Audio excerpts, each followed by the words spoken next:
Tapi yang lagi hot-hotnya, ini Anies sebagai calon presiden. Ini semua kalau saya pikir kok ini belum jadi calon presiden aja sudah rame kayak begini. Ya sekalian aja saya jemplung bikin rame sekalian di situ. Ya. Kok repot. Setelah MPR terbentuk, hasil dari dekret itu, gimana kalau MPR tiba-tiba tidak mau memegang komitmen? Ya nggak bisa begitu dong. Kita ini nggak usah terlalu curiga sama MPR. Ini jangan kita terlalu berburuk sangka aja sama perwakilan-perwakilan kita di MPR. Selama kita buruk sangka seperti itu, kapan kita bisa jalankan negara ini? Akhirnya yang ada cuma curiga aja terus. Dan Pak Jokowi ini, saya kasih tahu ya, beliau ini nggak mau loh perpanjangan, nggak ada yang di dalam pikirannya kembali untuk Undang-Undang 45, ini nggak ada. Gara-gara saya keluar minta presiden kasih keluar dekret, kembalikan Undang-Undang 45 sesuai dengan rasa asli, berdasarkan hasil temuan-temuan saya yang keliling di 34 provinsi, yang lebih dari 300 kabupaten kota, saya melihat semua di bawah. Mereka rata-rata minta kepada kita kembali kepada Undang-Undang 45, termasuk waktu saya di DPD RI kemarin. Berbondong-bondong mereka datang. Ketika dekret dilakukan, misalnya nanti setelah dekret di Majelis 59, Presiden menganggap loh, tidak ada pembatasan masa jabatan. Kok saya dibatas-batasi? Saya mau nyalon lagi, mau 3 periode, 4 periode, sesuai dengan Undang-Undang. Ada konsensus. Ya, justru ketika ada konsensus itu, Presiden mengatakan saya nggak mau. Orang kok saya malah nggak ada untung apa-apa misalnya. Jangan curiga dulu lah. Anda ini kalau nggak suka sama Jokowi terus jangan terus curiganya negatif terus. Jangan. Bukan, karena begini. Sudahlah, kita itu berpikir secara bangsa itu, memikirkan bangsa itu harus betul-betul berpikir yang positif. Kita ini apa mau tetap dijajah sama oligarki atau tidak? Itu aja dulu kita harus jawab. Kemudian pilpresungnya. Kenapa? Pilpresung bagaimana? Ya, kan itu kan satu paket. Nah ya udah, jangan pilpres lu, kita nggak mau ada pilpres langsung kok. Kita mau pilpres di MPR kok.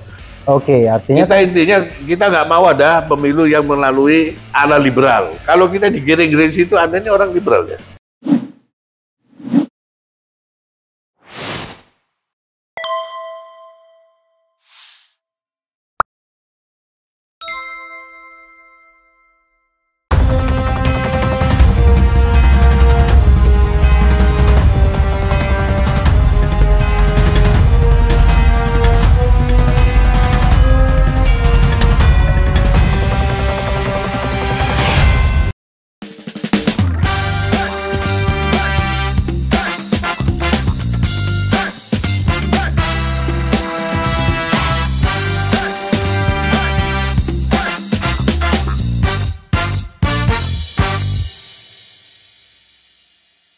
Assalamualaikum warahmatullahi wabarakatuh. Sobat RH sekalian, jumpa lagi kita di channel yang keren ini. Keren cada. Saya berkunjung ke orang yang sekarang lagi hot. Membutuhkan banyak penjelasan kepada masyarakat, ya kan? Dari statement yang banyak dikomentari.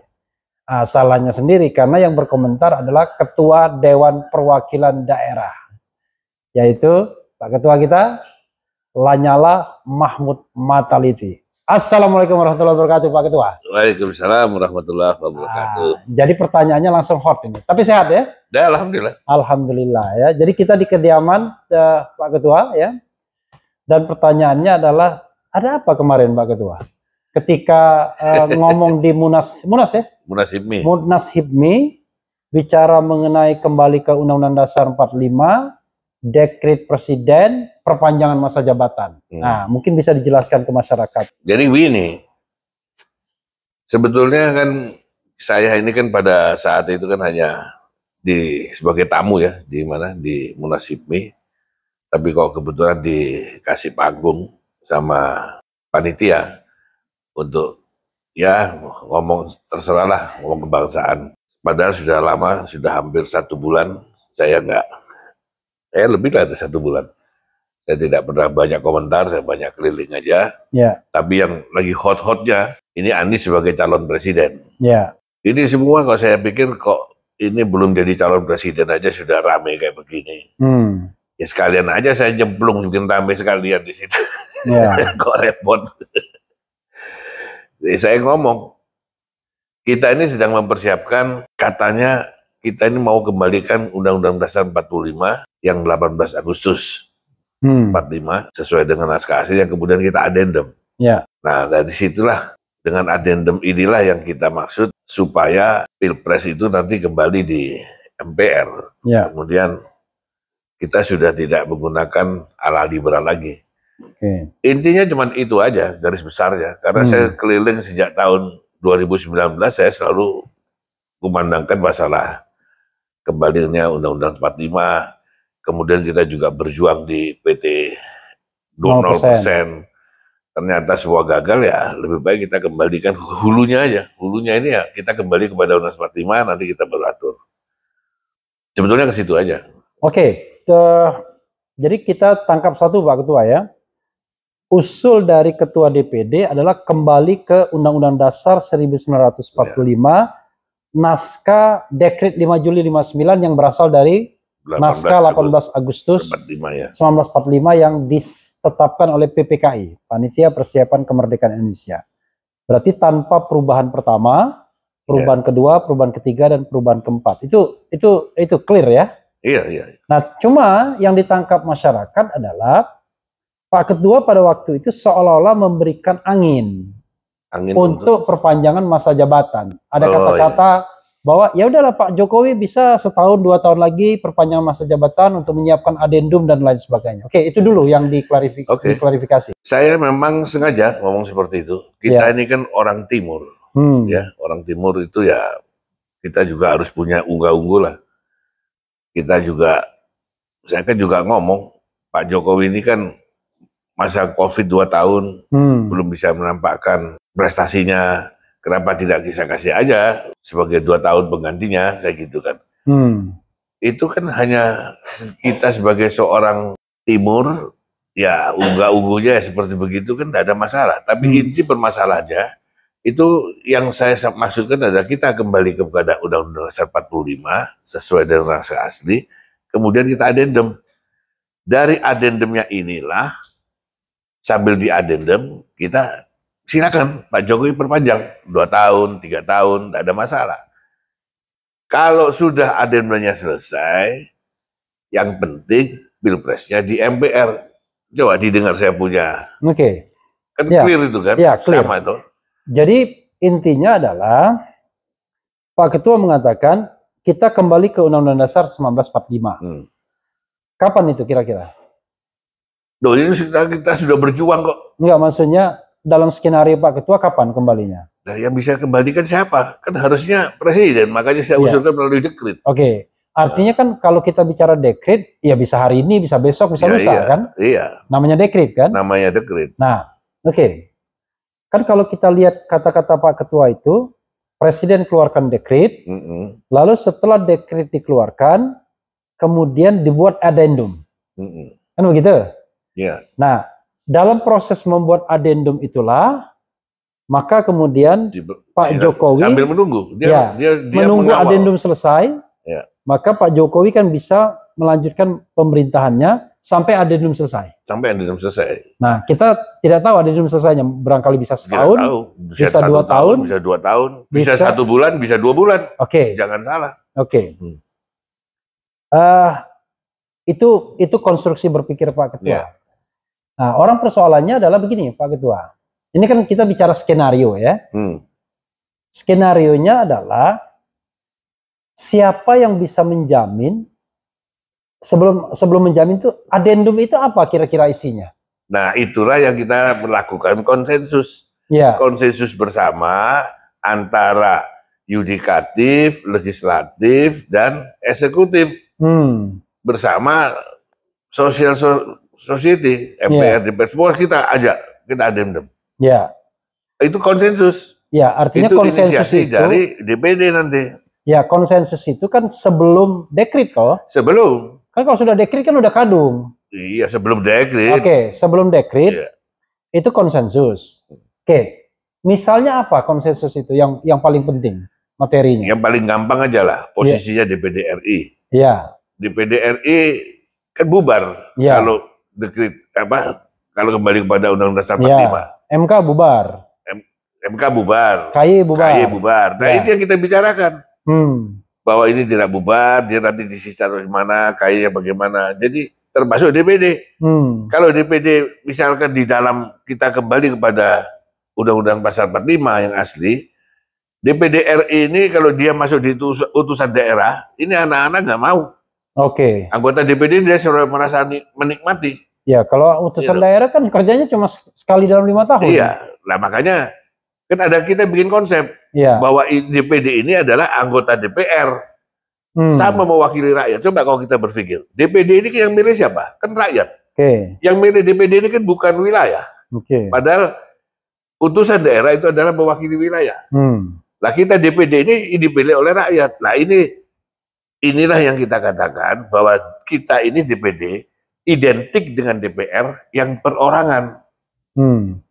Perorangan. Nah, di situ ada dua, ada DPR partai politik, ada DPR perorangan. Jadi kita DPR perorangan sama DPD sama DPR partai politik ini equal, sama-sama mempunyai tanggung jawab yang sama. Nah, ini sekarang tergantung partainya mau apa enggak, kan belum tentu partainya mau. Nah, inilah yang kita harus berpikir kebangsaan yang besar.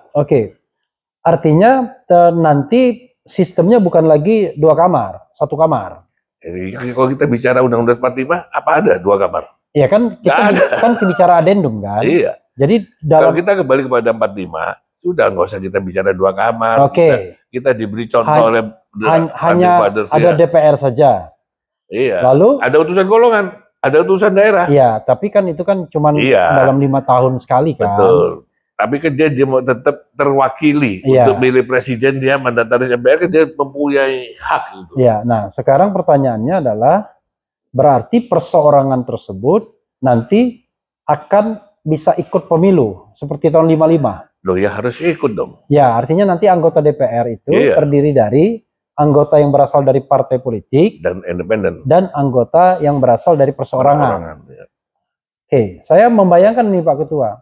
Nggak gampang juga ternyata nanti negosiasinya, alot pasti. Ya pasti alot, tapi kita boleh dong bercita-cita tinggi. That's nggak apa-apa. Jadi kan biar kita clear kan konsepnya. Lalu dengan MK gimana nantinya? Ya MK nanti kita, kan MK sudah terbentuk. Silakan, MK ini kan bisa di bawahnya Mahkamah Agung. Dia kan bisa bentuk kamar konstitusi. Artinya karena di konstitusi yang lama itu tidak ada MK, maka MK hanya menjadi kamar dari Mahkamah Agung. Karena kalau kita bentuk lembaga baru ya sama aja kita bikin yang baru lagi. Kan ini kan kita kembali ke Undang-Undang Dasar 45 formatnya. KY. Nah, KY ini apa fungsinya? Ya, melakukan pengawasan. Yang diawasi siapa? Hakim. Hakimnya mana? Buktinya MK nggak diawasi. Ya, tapi nanti kan kalau kembali ke Undang-Undang Dasar 45, itulah yang harus kita buat adendumnya. Itu kita harus pikirkan bersama. Tapi yang paling penting adalah pemilihan presiden melalui MPR. Harus melalui MPR. Jadi sebelum pemilihan presiden melalui MPR, dilaksanakan pemilu pileg. Jadi sistemnya seperti dulu lagi supaya kita intinya gini. Kita itu hindari sekecil mungkin, kita jangan ikuti ala liberal yang mengakibatkan terjadi polarisasi di bawah, terjadi benturan-benturan, kecurangan-kecurangan. Ini sudah kita paham semua lah, mulai dari tingkat pemungutan suara sampai diangkat ke tingkat kecamatan, kelurahan, sampai di pusat. Ini sulapan semua loh. Tapi kan pemilihan anggota DPR-nya malah bisa lebih dalam tanda kutip bisa lebih liberal kan? Tidak hanya partai politik yang bertarung, tapi perseorangan juga bertarung dalam ruang yang sama. Nanti kapan? Kan dengan kembali kepada Undang-Undang Dasar 45 hanya ada DPR. Iya, dan dulu juga ada, juga DPD. Iya. Lalu nanti perseorangan yang mantan-mantan anggota DPD ini pengen diakui juga sebagai perseorangan kan. Jadi mereka bisa ikut pemilu tanpa harus melalui partai politik seperti tahun 55. Kan nanti sama juga akan terjadi. Tidak ada masalah. Luar biasa. Tidak ada masalah kan. Yang tidak pemilihan langsung kan cuma presiden. Iya. Presiden tidak bisa langsung. Tapi kalau DPR dulu kan juga pemilihan. Iya. Apa bedanya sama perseorangan? Sama. Tapi bedanya adalah pada waktu Orde Baru kalau misalnya, kan cuma 3 partai politik. Ya. Kalau ini kan nanti selain partai politiknya belasan, yang sekarang kan 17 misalnya. Maka kan akan perlu ada diperbaiki aja sekalian, direbur sekalian ini. Ya, akan ada perseorangan dari Sabang sampai Merauke yang nggak mau ikut partai politik, ikut aja dia pemilu seperti apa tahun 55. Bedanya? Kemarin sekarang ada utusan daerah. Kenapa? Kan sekarang juga ada utusan daerah. Kemarin juga sudah ada utusan daerah. Ya, tadi kan Pak Ketua bilang teman-teman DPD yang sudah menikmati jabatan sehari-hari itu kan barangkali berkeberatan kalau hanya menjadi utusan daerah. Ya. Karena utusan daerah kan kerjanya cuma di MPR 5 tahun sekali. Betul. Nah, sementara mereka pengennya kan daily. Karena cuma 1 kamar DPR, maka mereka ikut bertarung dalam pemilihan legislatif. Tapi mereka tidak mewakili partai politik, tapi wakil perseorangan. Sebagaimana pemilu 55 itu ada. Gitu. Nah, artinya kan medan pertarungan pemilunya kan lebih dahsyat nanti. Enggak lah, saya pikir kalau perseorangan kan DPD kan ada batasannya. Cuma 4 orang satu provinsi. Enggak, kalau misalnya pemilihannya di dalam DPR nanti, kan pemilihan apa itu? Pemilihan setelah adendum, setelah kembali kan adendum nanti. Ya. Nah, nanti pemilihan anggota DPR itu tidak hanya calon dari partai politik kan, Pak Ketua. Anggota DPR yang di adendum, itu tetap yang lama ikut diperpanjang juga dia. Ya, tapi next on-nya? Next on-nya kenapa? Kan ada pemilihan anggota DPR nanti. Iya. Nah, sekarang pertanyaannya adalah, apakah dalam pemilihan anggota DPR itu hanya dari partai politik saja? Sementara perseorangan yang sekarang menikmati ini hanya ikut utusan daerah saja nanti. Begitu Pak Ketua. Kalau dia utusan daerah, kerjanya kan cuma 5 tahun sekali. Ya, itu nanti urusannya bagian naskah akademik lah. Oke. Nanti itu ada contohnya. Jadi pileknya itu hanya untuk DPR sama perorangan. Itu ada konsepnya, kita sudah ada. Oke. Jadi mereka yang karena yang saya tangkap adalah saya enggak ngerti masalah ini. Pokoknya saya ambil garis besarnya. Yang penting pemilu tidak melalui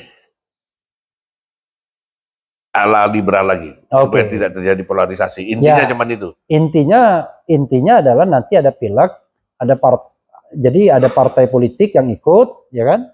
Ada perseorangan yang ikut kan, tapi mereka kan berada dalam satu kamar.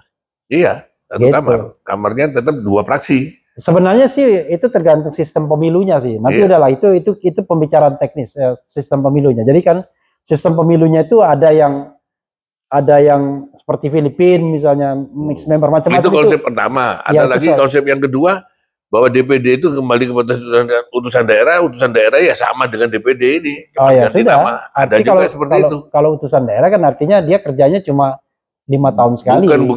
Bukan 5 tahun sekali. Utusan daerah itu dia mau ganti aja, mewakili daerah katanya. Ada juga yang anggota DPD yang tidak paham. Pikirannya kita ganti baju aja namanya ini. Padahal ya tidak bisa juga kan. Sekarang setelah kesepakatan itu jalan, saya membayangkan kan akan ada 2 kesepakatan. Kesepakatan mengenai adendum, ya, dekret, dan setelah dekret adalah pelaksanaan dari kesepakatan tersebut, kan begitu? Iya. Dan kesepakatan sebelum dekret itu siapa unsur-unsur yang akan terlibatnya nanti? DPR, DPD, MPR, Kejaksaan Agung, MA, MK. Ya, terus yudikatif itu masuk semua. 3 cabang Kapolri. 3 cabang kekuasaan. Panglima TNI, semua masuk. Jadi namanya juga konsensus kok. Kita kembali kepada Undang-Undang Dasar 45, tapi konsensusnya ini A, B, C, D, E, F, G, H. Ada 8 lembaga itu bersatu semua. Pak Ketua berpikir nggak bahwa konsensus itu nggak gampang? Kan namanya membuat satu konsensus saja. Ya memang nggak gampang. Kadang-kadang susahnya minta ampun, apalagi 8, 9, 10 konsensus. Ya memang nggak gampang. Artinya kalau tidak tercapai konsensus, dekret tetap akan dimintakan. Loh, jangan salah paham, Bung. Yang namanya dekret, ini Jokowi ini belum tentu mau. Ini masih ide proposal kita. Iya, kan Ya, kita kan bicara nah sesuatu. iya, katakanlah ini Iya. konsensus sudah salah paham juga. Belum Iya. tentu juga dia mau kok, gimana sih? Iya. Maksud Iya. saya gini, kan kita bicara satu skenario yang mulus, skenario tidak mulus. Nah, skenario mulus itu adalah konsensus. Oke. Setelah konsensus, dekret. Kan begitu? Iya, kita kasih untuk supaya kita dorong dekret. Kan begitu? dekret. Nah, pertanyaannya adalah, bagaimana kalau konsensusnya tidak tercapai? Apakah akan dorong dekret juga? Ya, untuk tetap kita kembali? dorong. Nggak tercapainya tetap dorong. Oke, ya Kalau itu maksud saya. Tetap saya dorong. Artinya? Supaya apa? Konsensus harus tercapai. Oke. Nggak ada konsensus sudah tercapai. Ini kita masih istilahnya kita mau konsensus ini ada. Kalau ada salah satu lembaga yang nggak mau, ya kita tinggal, kita jalan aja.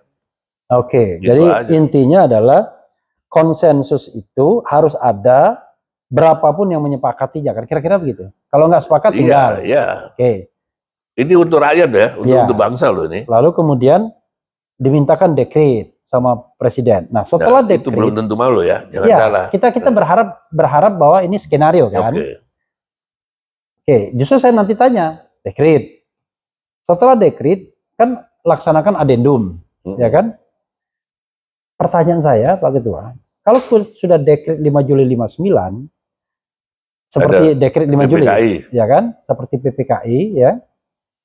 Maka MPR kan akan menjadi lembaga tertinggi negara lagi. Betul. Ya kan? Yang terdiri dari satu anggota-anggota DPR, utusan daerah belum ada, utusan golongan belum ada, kecuali dalam dekret itu disebutkan. Jadi untuk pertama kalinya Dewan Perwakilan Daerah menjadi utusan daerah, kan begitu. Lalu utusan golongan disebutkan oleh presiden, namanya dekret. Karena kalau nggak disebutkan nanti nggak jalan tuh MPR-nya. Oke, dalam dekret disebutkan kan. Oke. Setelah MPR terbentuk, hasil dari dekret itu, gimana kalau MPR tiba-tiba tidak mau memegang komitmen atau konsensus itu? Kan mereka sudah berkuasa. DPR tidak. MPR-nya. Kan terserah mereka. Ya nggak bisa begitu dong. Kita ini nggak usah terlalu curiga sama MPR. Ini jangan kita terlalu berburuk sangka aja sama perwakilan kita di MPR. Selama kita buruk sangka seperti itu, kapan kita bisa jalankan negara ini? Akhirnya yang ada cuma curiga aja terus. Bukan. Yang ingin saya katakan adalah konsensus yang dibuat itu adalah sebuah konsensus yang sifatnya non formal. Iya. Yang tidak kita udah usah. Jadi saya tahu maksudnya Bung Refli. Pokoknya kalau konsensus itu sudah disepakati bersama, itu anggota MPR harus menjalankan. Dia tidak boleh dia terus ingkar dari itu. Ini kan juga dilihat semua sama seluruh rakyat Indonesia yang melihat dan menilai. Rusak loh orang kalau mereka nggak mau gimana?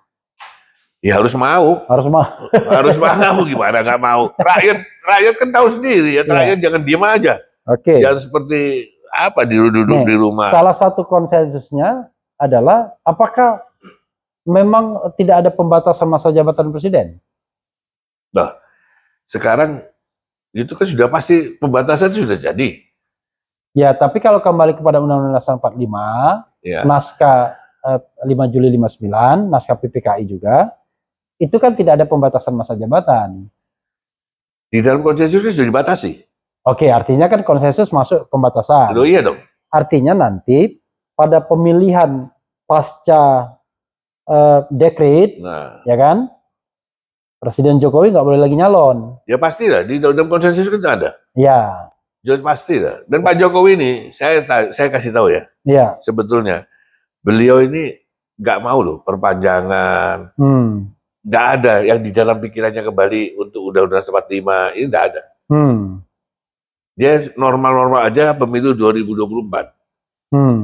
Ini gara-gara saya minta presiden kasih keluar dekret, kembalikan Undang-Undang 45 sesuai dengan rasa asli, berdasarkan hasil temuan-temuan saya yang keliling di 34 provinsi, yang lebih dari 300 kabupaten kota, saya melihat semua di bawah. Mereka rata-rata minta kepada kita kembali kepada Undang-Undang 45. termasuk waktu saya di DPD RI kemarin. Berbondong-bondong mereka datang. Intinya satu, mereka minta kepada Ketua DPD, minta supaya Presiden mengeluarkan dekret. Nah, ini sudah sekian lama, tidak saya jalankan. Nah, saya jalankan barusan ya setelah kita lihat ini kok hiruk pikuknya sudah mulai rame, seolah-olah sudah ada calon presiden. Nah, ya ini akhirnya baru saya jalankan sekarang. Saya pikirnya nanti-nanti aja. Saya baru sampaikan ke Pak Jokowi. Di Munasibni tadi? Pak Jokowi setuju. Di Munasibni? Sebelumnya aja juga sudah ketemu kan. Beliau setuju. Iya. Tapi caranya gimana? Dekret. Saya nggak mau kalau melalui dekret. Jelas itu Pak Jokowi tidak mau melalui dekret. Sudah pasti. Pak Ketua pernah menyampaikan kepada Pak Jokowi untuk kembali ke Undang-Undang Dasar 45. Dan Pak Jokowi setuju.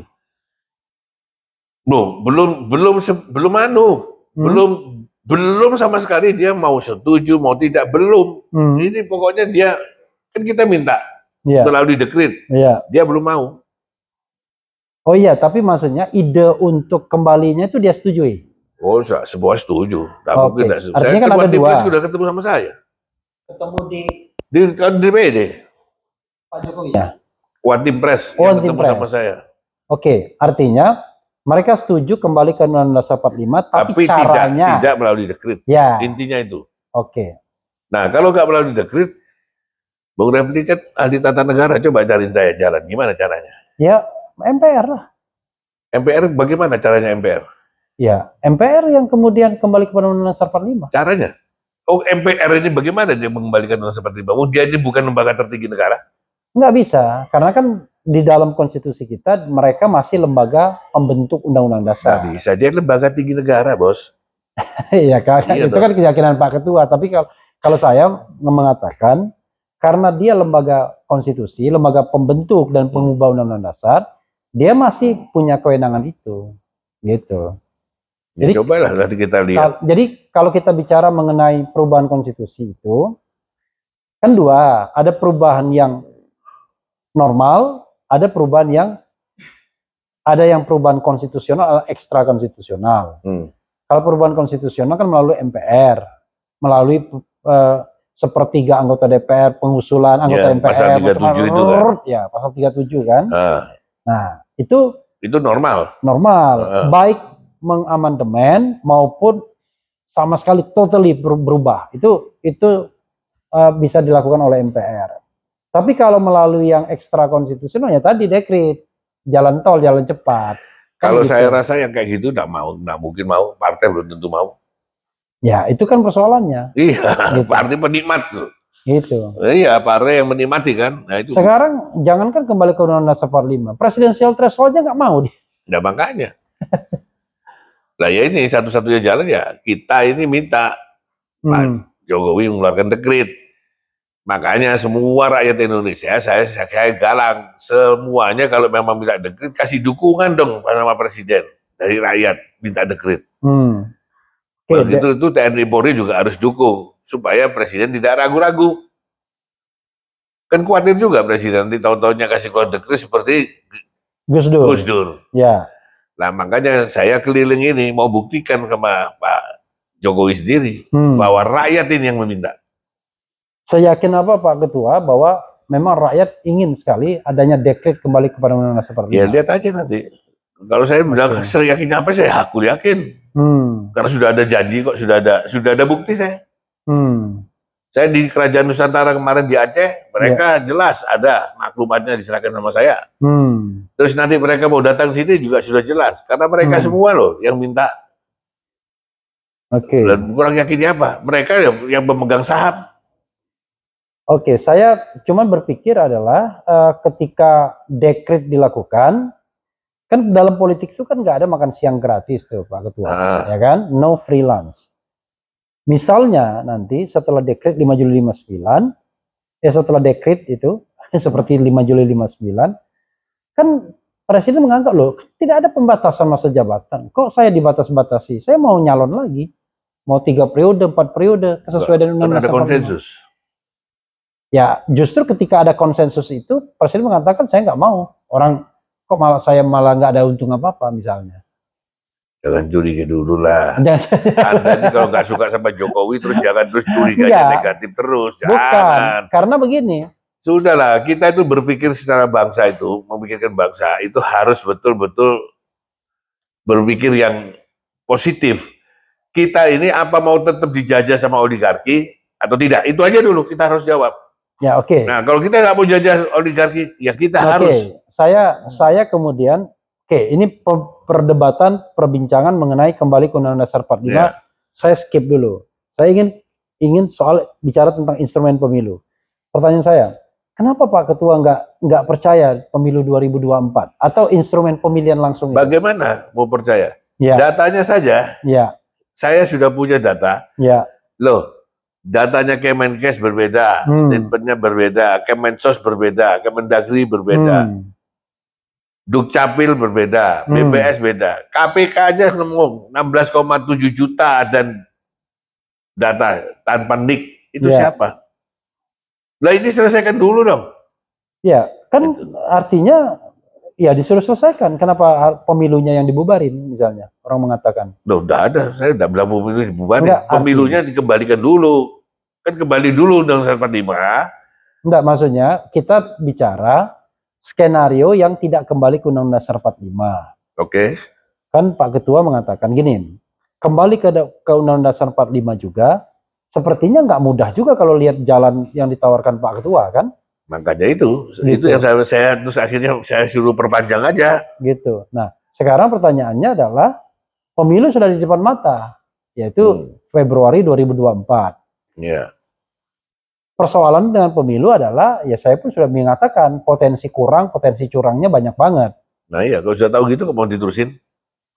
Justru kita minta misalnya menuntut Presiden Jokowi untuk berlaku netral, untuk bekerja sebaik-baiknya. Ya udah, kita Gitu. minta Jokowi keluarkan aja Perpu, suruh tunda aja dulu pemilu, jadwal ulang, Jadwal ulang. sambil menyelesaikan ini masalah yang saya temui ini loh, kan belum disikapi sama KPU. Apa yang ditemuin Pak Ketua? Loh, data DPT-nya itu kita tanya lagi sih. Kan DPT belum ditetapkan, masih dalam proses kan? Artinya proses penentuan DP4, DPS, DPT kan belum itu. Artinya Iya. masih ada waktu untuk memperbaiki. Kemudian Pilpresungnya, Kenapa? Pilpresung bagaimana? Ya, kan itu kan satu paket. Nah ya udah, jangan Pilpresung, kita nggak mau ada Pilpres langsung kok. Kita mau Pilpres di MPR kok. Oke, artinya Kita intinya kita nggak mau ada pemilu yang melalui ala liberal. Kalau kita digiring-giring situ, Anda ini orang liberal ya. Anda kan memang sekolahnya di Amerika ya. Enggak. Jadi ngotaknya ngotak liberal terus. Iya dong. Bukan. Jangan rakyat disengsarakan lagi. Sudahlah, Bukan, saya sudah Kan tahu. saya tanya, ya kan? Kalau kita memilih Anda ini sebuah memang pinter ngomong, akhirnya saya dipojok-pojokin. Buat saya sih nggak ada urusan saya. Saya nanti ngocehnya sama rakyat ini yang nggak mau kembali kepada Undang-Undang 45 ini Refli Harun, si Jimli Asidiki, Hamdan Sulfa. Saya akan ngomong bahwa ini pengkhianat bangsa ini. Apa? Nah, sekarang saya tanya sama Pak Ketua, ya kan? Jangan begitu loh. Anda ini mau Artinya Pak Ketua jadi mau podcast saya ini mau mojok-mojokin saya terus diekspos. Wah, ini ketua nggak bisa jawab punya saya. Jangan. Saya nggak ada urusan.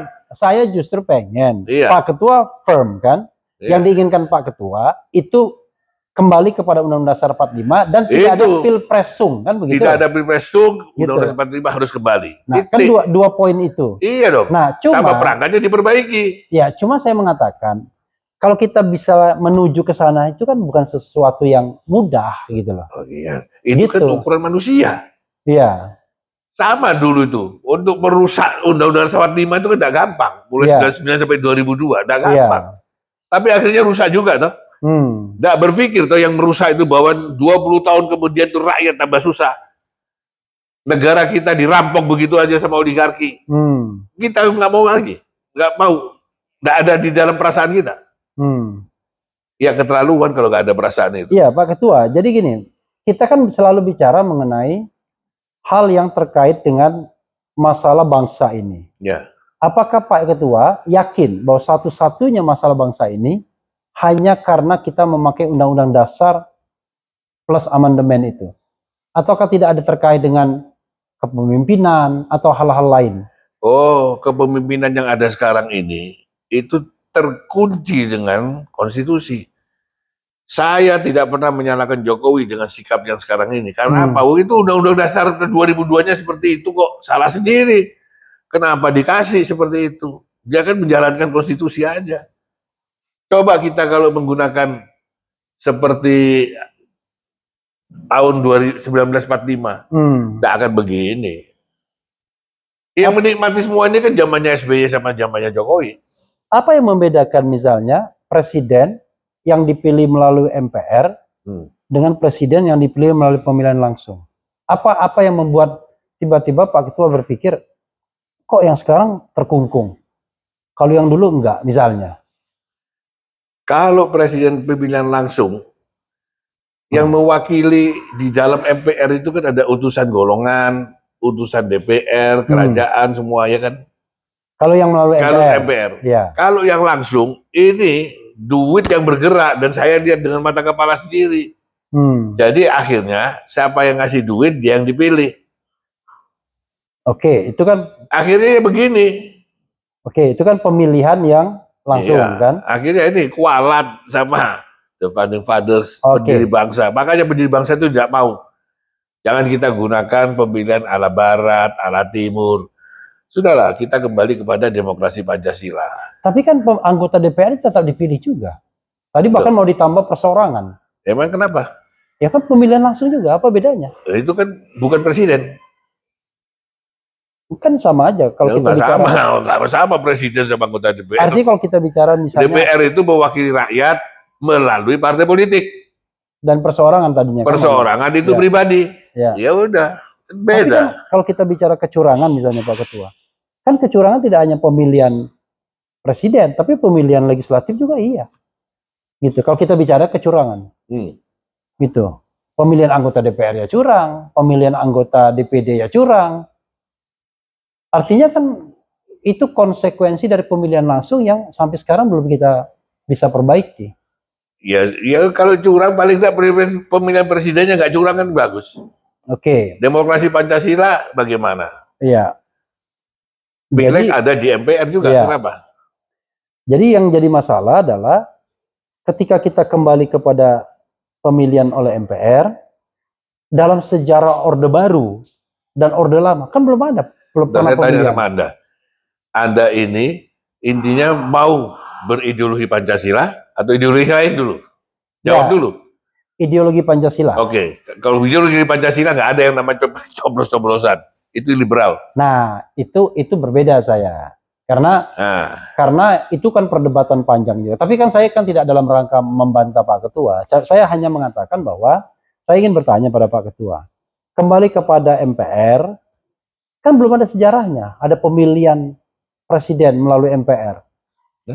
Gimana? Zaman Orde Baru kan nggak pernah ada pemilihan. Calon tunggal dulu. Tapi ya tetap kalau meskipun calon tunggal tapi di MPR bedanya sama aja. Iya, sama aja. Tapi jangan kita terus kembalikan ke rakyat disuruh bikin ini. Karena dengan calon tunggal seperti itu, yang terjadi adalah misalnya partai dibatasi cuma 3 saja. Kemudian yang namanya partai itu kan sudah selesai itu Orde Baru. Dia sudah nikmati dan reformasi pun juga sudah nikmati. Sekarang kita buat yang baru. Udah, nggak usah kita paksain ke sana lagi pemikiran kita. Lah kan Pak Ketua itu minta kembali kepada Undang-Undang 45. Oh iya, cara-caranya ini loh. Cara-caranya, nggak mau saya dengan sistem pilpres dong. Kita jangan bohongin masyarakat lagi lah, udah jelas kok. Artinya Pak Ketua ingin mengatakan bahwa baik SBY maupun Jokowi produk dari pemilihan yang curang. Jadi Undang-Undang Dasar 45 itu tidak sama dengan Orde Baru. Intinya itu aja. Ya. Kalau SBY dibilangin produk yang curang, ya ada yang ngomong. Enggak, maksudnya sekarang seperti Pak Jokowi ini apa bedanya sama SBY? Iya. Sama kan? Iya. Nah sudah. Anda tidak suka sama Jokowi sekarang?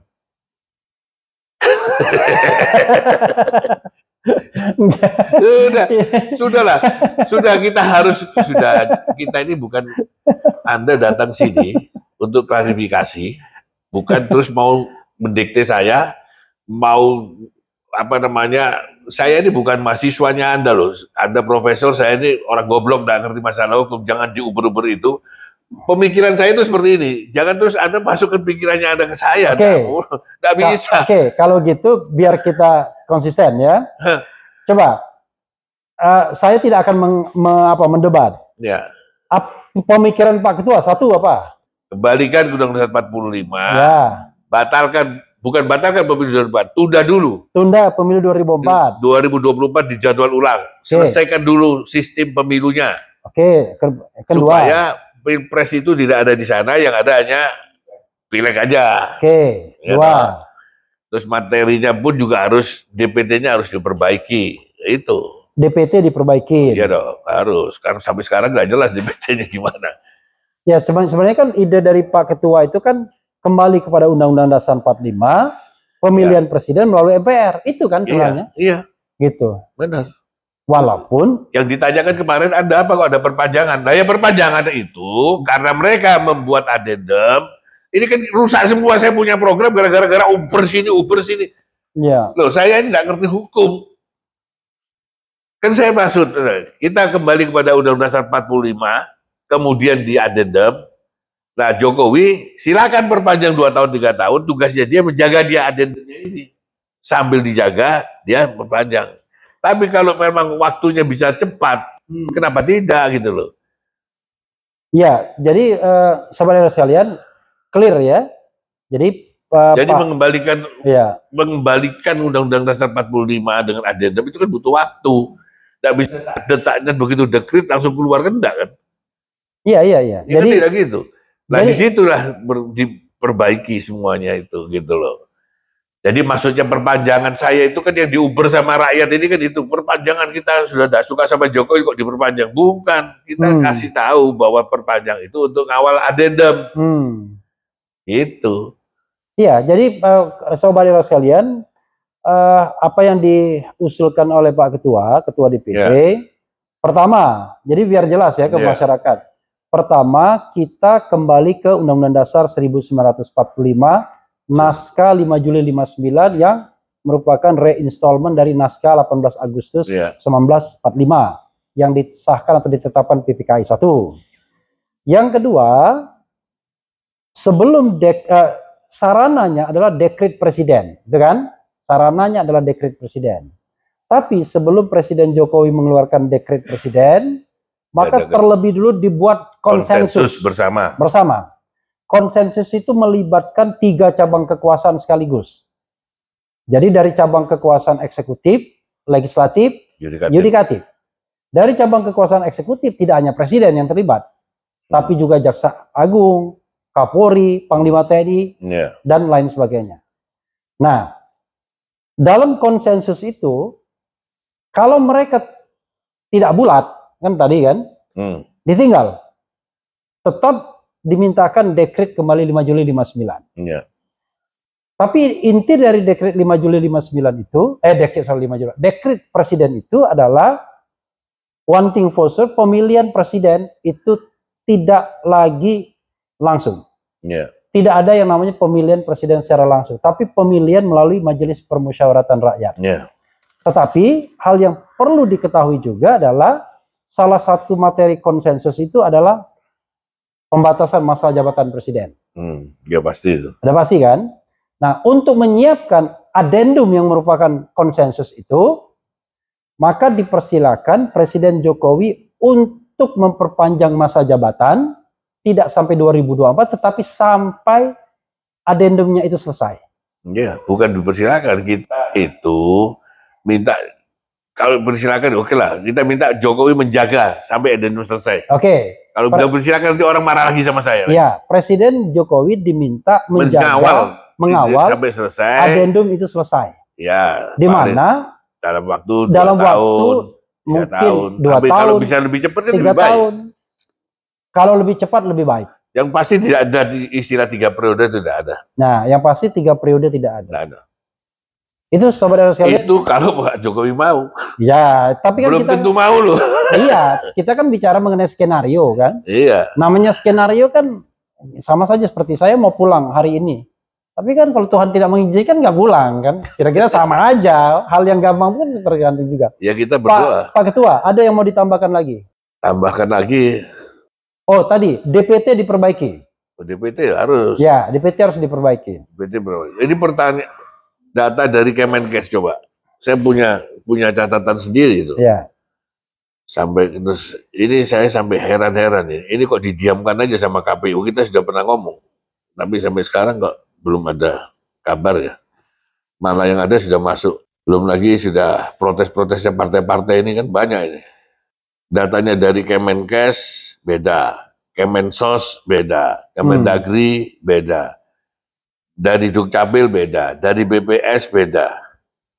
Itu data data jumlah penduduk. Iya. Sampai Kemenkes sendiri itu tidak percaya sama datanya Kemenkes sendiri untuk bagi-bagi COVID itu. Oke. Nggak jelas itu. Kemudian tahun 2021 si Ketua KPK menyatakan bahwa ada 16,7 juta. DPT tidak jelas. Nah itu. Nggak ada nicknya. Oke, jadi diperbaikin DPT. Nah dalam rangka perbaikan DPT itulah, maka pileg harus ditunda juga. Dulu, harus diperjadwal ulang. Sampai kapan ya terserah KPU-nya. Ya, jadi pileg harus ditunda juga. Iya. Jadi itu pendapat dari Pak Lanyala Mataliti. Jadi saudara sekalian, dalam berdinamika demokrasi ini pendapat berbeda biasa aja, ya. Iya. Karena jangan ada bully-bulian gitu loh. Kayak saudara Rimsa Ramli, kok bilang saya pengkhianat, nggak benar itu. Saya nggak pernah katakan dia pengkhianat. Kok dia katain saya pengkhianat? Harusnya dia tahu diri lah. Dia sama-sama saya satu umur kok. Jangan anu lah. Dia pernah jadi menterinya Gus Dur, cuma jadi menterinya Jokowi. Masa ngomongnya ngaco seperti itu, kayak orang apa namanya? Kayak orang power syndrome aja. Power syndrome. Power syndrome aja. Nyalain orang. Kita nggak nyalain dia. Dia punya konsep sendiri, saya punya konsep sendiri.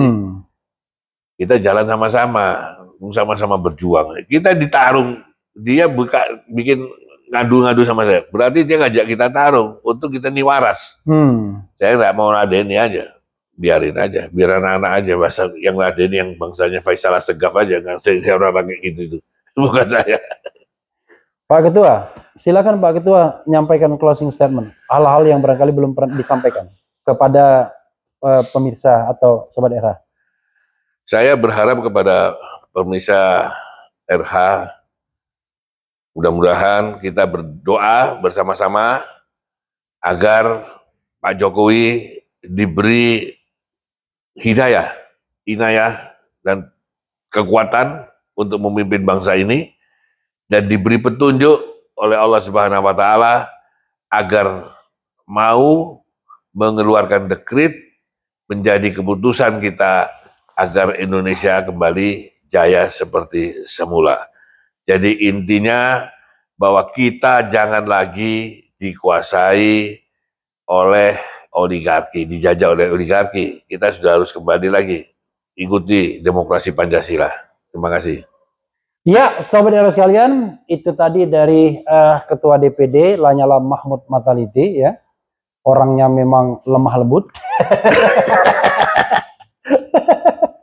Tetapi orangnya kasar, tapi hatinya lemah lembut. Ya, hatinya lemah lembut ya. Zikirnya kuat ya kan.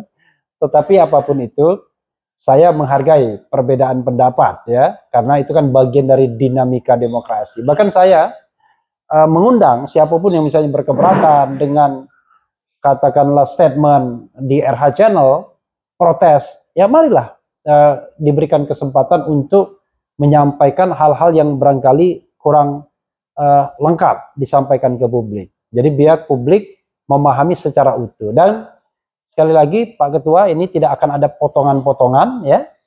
Semuanya itu ini saya kasih buat Bung Refli. Kasih. Ini ya. Peta jalan mengembalikan kedaulatan dan mewujudkan kesejahteraan rakyat.